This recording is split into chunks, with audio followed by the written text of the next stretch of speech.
Hello guys, स्वागत है आप सभी का एक और नई कहानी में। ये अमेरिका के इतिहास के काले पन्नों में दफन एक ऐसी कहानी है जो लोगों तक पहुंचनी चाहिए और जिससे लोग इंस्पायर भी होंगे। ये वो दौर है जब ब्लैक लोगों को गुलाम बनाकर रखा जाता था और इन गुलामों को खरीदा और बेचा भी जाता था। तो इस फिल्म के पहले ही सीन में हम एक ब्लैक लड़की को देखते हैं जिसका नाम होता है मिंटी। वो एक गुलाम है और वो आज़ाद होना चाहती है। वो किसी की प्रॉपर्टी बनकर नहीं रहना चाहती। इसका पति वहां आ जाता है जिसका नाम होता है जॉन, और वो मिंटी को एक खत दिखाता है जिसे देखकर मिंटी बहुत खुश हो जाती है।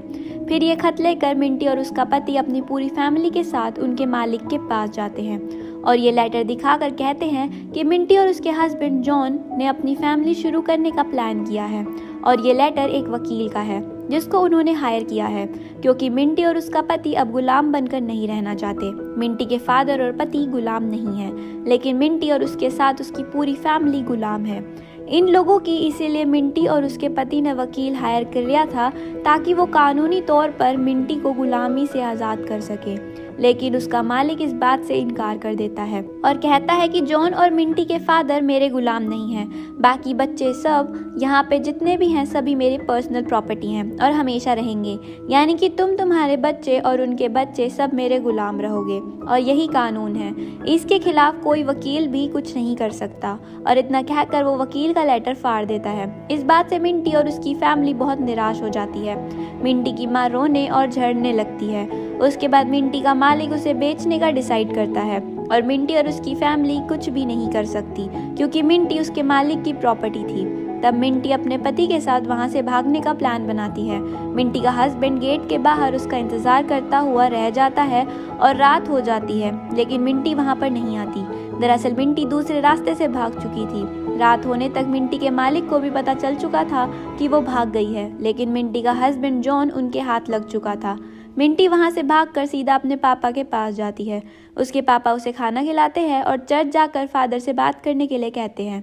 वो वैसा ही करती है। चर्च में फादर उसे किस दिशा में आगे बढ़ना है इस बारे में बताते हैं और जानकारी देते हैं।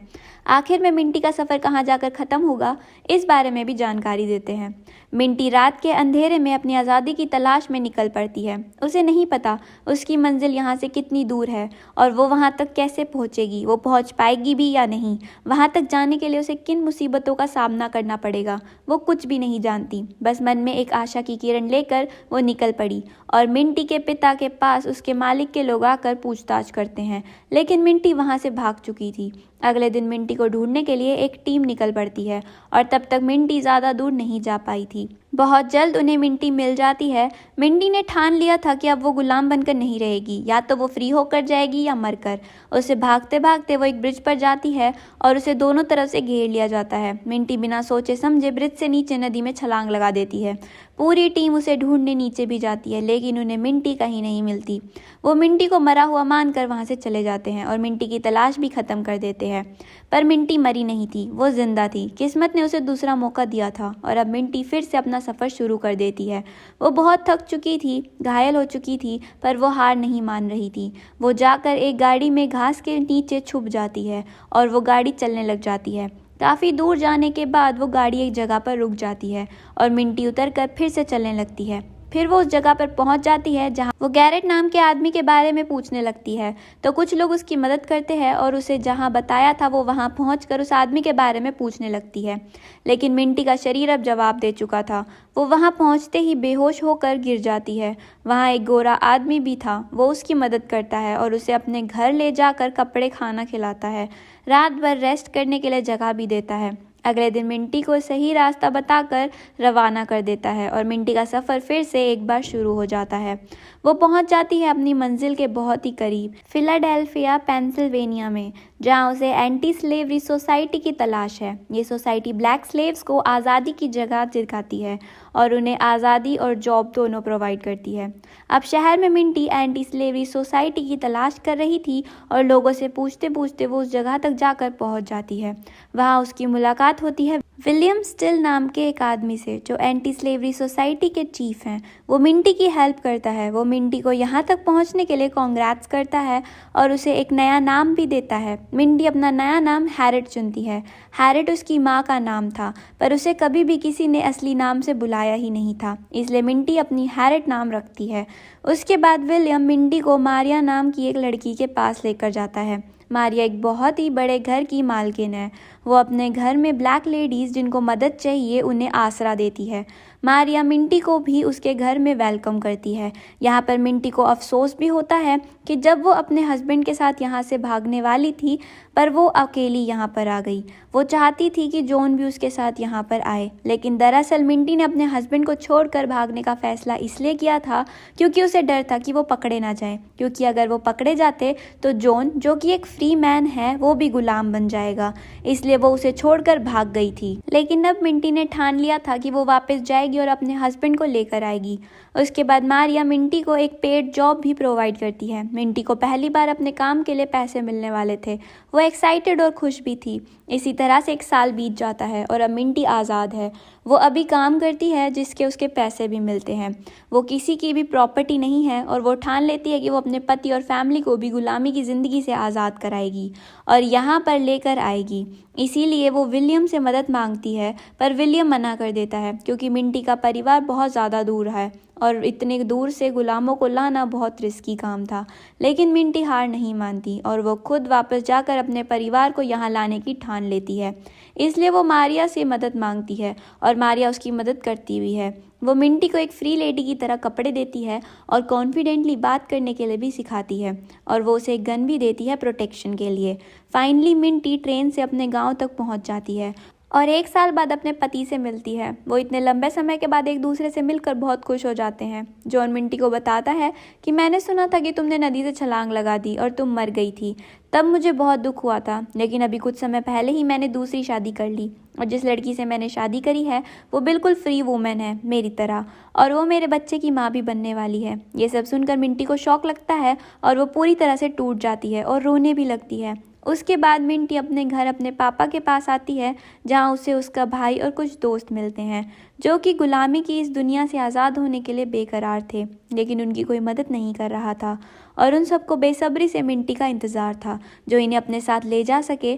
तब मिंटी सोच में पड़ जाती है कि वो यहाँ पर अपने पति जॉन के लिए आई थी, लेकिन यहाँ उसे पता चलता है कि वो इन सब के लिए आई थी। वो डरती है कि ये सफ़र न तो छोटा है ना ही आसान, ऊपर से उनके साथ एक छोटा बच्चा और एक बहुत ज़्यादा उम्र की औरत भी होगी। इन सबको मिंटी इतनी दूर सेफली कैसे ले जा पाएगी? पर उसके पापा और सभी लोग मिंटी को इंसिस्ट करते हैं कि तुम ये कर सकती हो और मिंटी मान जाती है। इसके बाद इन स्लेव्स के मालिक को पता चलता है कि ये सब भाग गए हैं। इनका मालिक ऑलरेडी घाटे में चल रहा था, उसके पास पैसे ख़त्म हो गए थे और जब ये स्लेव्स उससे बच के भागने लगे तो उसके बाद वो बौखला गया। पर वहाँ पे मिंटी की बहन भी थी, वो भागी नहीं थी। उसके 2 बच्चे भी थे। उनका ऑनर बच्चों को मारने की धमकी देता है और उसे पूछताछ करता है कि सब लोग कहाँ और कैसे भागे। तब मिंटी की बहन उन्हें मिंटी के बारे में बताती है और तुरंत ये लोग उन्हें ढूंढने निकल पड़ते हैं। मिंटी के रास्ते में एक नदी आ जाती है जिसे उन्हें तैरकर पार करने के अलावा और कोई रास्ता नहीं था, लेकिन उनमें से किसी को भी तैरना नहीं आता था और ना ही मिंटी को तैरना आता था और उनके साथ एक छोटा सा बेबी भी था। इसलिए मिंटी का भाई उसे साथ जाने से मना कर देता है, लेकिन मिंटी वो नदी चलकर ही क्रॉस करना शुरू कर देती है।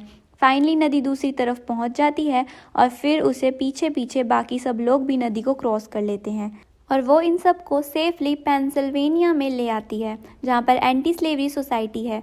यहाँ पर विलियम इन सब की मदद करता है और इन सबको आसरा और पेड जॉब भी प्रोवाइड करता है। आज के बाद ये सभी लोग किसी के भी गुलाम नहीं हैं, बल्कि आज़ाद अमेरिकन नागरिक हैं। इसके बाद विलियम मिंटी उनकी एंटी स्लेवरी सोसाइटी की कमेटी को ज्वाइन करने के लिए कहता है। यहाँ पर मिंटी का काम होगा और स्लेव्स को आज़ादी दिलाकर मिस्टर विलियम तक पहुँचाना।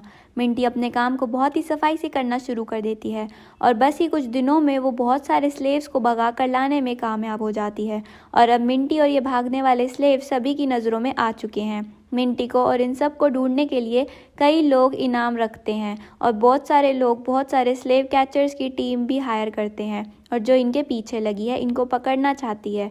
लेकिन मिंटी बिना डरे बिना अपना काम करती रहती है और उसके बाद भी मिंटी अपनी बहन को छुड़ाना चाहती है।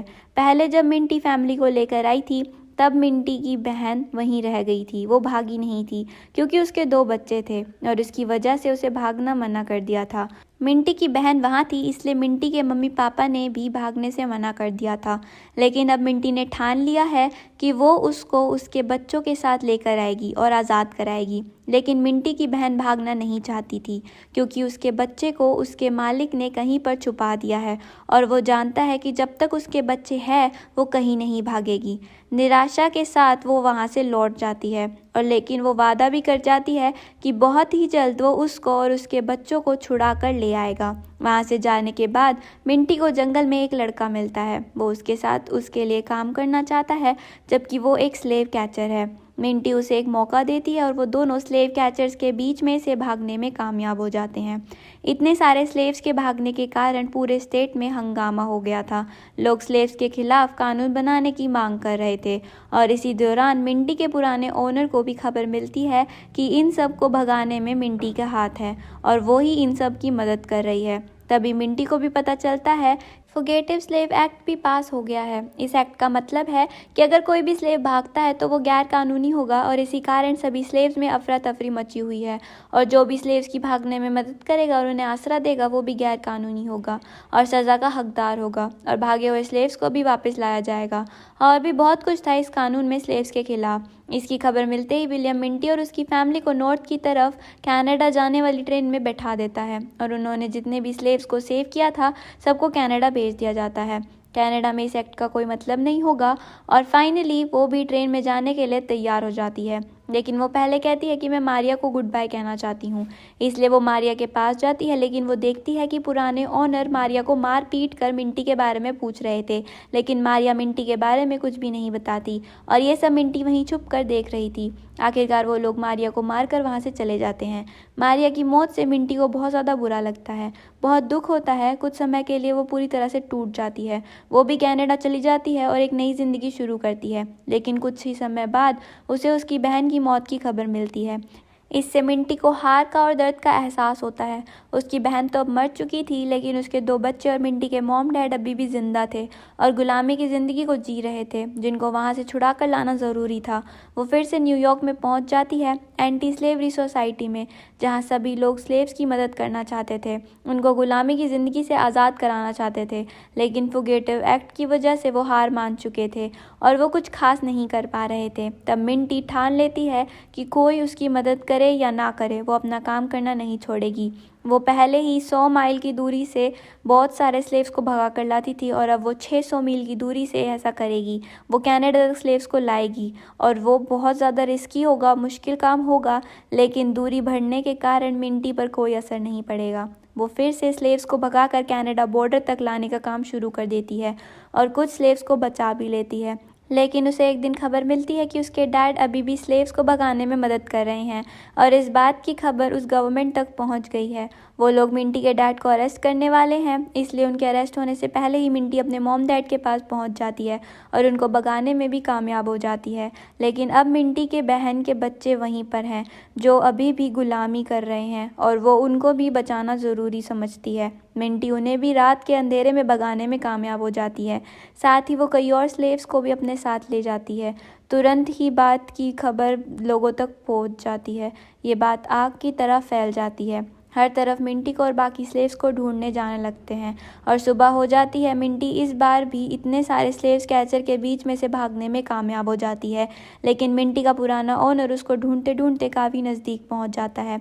इसलिए मिंटी अपने पहले वाले लोगों को वहां से भगा देती है और खुद वहां से दूसरे रास्ते की तरफ भाग जाती है।